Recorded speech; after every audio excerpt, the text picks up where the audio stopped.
The Blue Flower is a critically acclaimed historical novel published in 1995 by author Penelope Fitzgerald. The book explores the early years of Friedrich von Hardenberg, 1772 to 1801, a young romantic poet who later adopts the pen name Novalis. At the center of Hardenberg's life are two fixations: a 12-year-old girl named Sophie von Kühn and the blue flower that features prominently in the first chapter of a book he is writing. In this chapter, Hardenberg poses the question of what the flower symbolizes to those who read it, including Sophie. This question evolves into one of the key motifs of the novel. Michael Hoffman of the New York Times praised The Blue Flower as a masterpiece. Friedrich Fritz von Hardenberg was born in 1772 as the second child in a family of 11.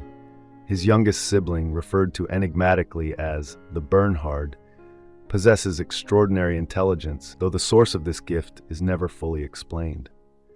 Fritz's father, the director of the salt mining administration in Saxony, oversees a salt mine in Weissenfels for the prince. A diligent man of noble descent but dwindling wealth, he converts to the Herrenhut Brotherhood and plans for Fritz to eventually join the salt trade. Disapproving of his son's youthful idealism and emerging romanticism, Fritz's father sends him to boarding school in an attempt to curb his more unconventional ideas, though this does little to temper his character. Fritz continues his education at universities in Jena, Leipzig, and Wittenberg, studying history, philosophy, natural science, and law. There, he crosses paths with several future central figures of the Romantic movement, including philosopher Johann Fichte and historian Friedrich von Schiller, who lecture at the universities. Fritz also encounters philosopher and philologist Friedrich von Schlegel, a future towering figure of Romantic criticism, whose writings would come to shape the movement's identity. Despite excelling academically, passing his exams with distinction, Fritz struggles to secure a profession. His father, disappointed with his son's lack of direction, arranges for Fritz to stay with his friend Coelestin Just, a tax collector in the small town of Tennstedt. It is here that Fritz meets the young Sophie von Kühn. Although Sophie is neither beautiful, intelligent, nor from a wealthy family, Fritz becomes deeply captivated by her. His obsession with Sophie grows, and he begins courting her, despite the confusion of others around him. Fritz sets out to convince both his father and Sophie's stepfather of the wisdom in his decision, successfully securing their approval for his courtship. His passionate pursuit of Sophie, whom he refers to as his philosophy, becomes the novel's central theme. His intense devotion to the sweet-natured, yet otherwise unremarkable girl profoundly influences every other relationship in his life. For instance, his decision to marry Sophie devastates his friend Caroline Just, Coelestin's intelligent niece and housekeeper, who secretly harbors feelings for Fritz and had hoped he would one day notice her.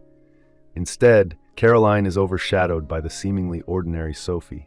Fritz's own brother Erasmus struggles to comprehend why Fritz is so captivated by Sophie, famously saying, "Fritz, she is not beautiful, she is not even pretty. I say again, this Sophie is empty-headed. Moreover, at 12 years old, she has a double chin."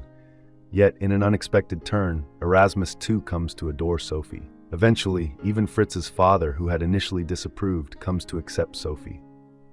Before Fritz's lengthy courtship of Sophie is resolved, however, tragedy strikes. Sophie succumbs to tuberculosis at the age of 15.